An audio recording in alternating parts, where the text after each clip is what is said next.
मौसम विज्ञहरूका अनुसार यस वर्ष यल निनो भन्ने मौसम प्रणाली विकास हुने भनिएको छ।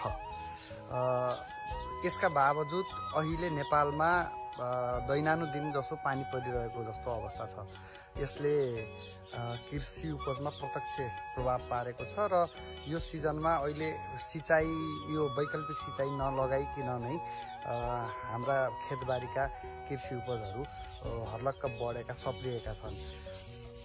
सोचौँ त यसरी प्राकृतिक रूपमा पानी पर्दै गर्दा कृषि उपज यति राम्रो भइरहेको छ भने भोलिका दिनमा प्राकृतिक रूपमा यसो दैनानुदिन पानी नपरेको खण्डमा सिँचाइका लागि वैकल्पिक विकल्प बाहेकका आधारभूत सिँचाइ प्रणालीहरू नै त्यो रिभाइभ गर्न सकेको खण्डमा, त्यसलाई पुनर्जीवन दिन सकेको खण्डमा कस्तो गजब हुन्थ्यो होला, होइन?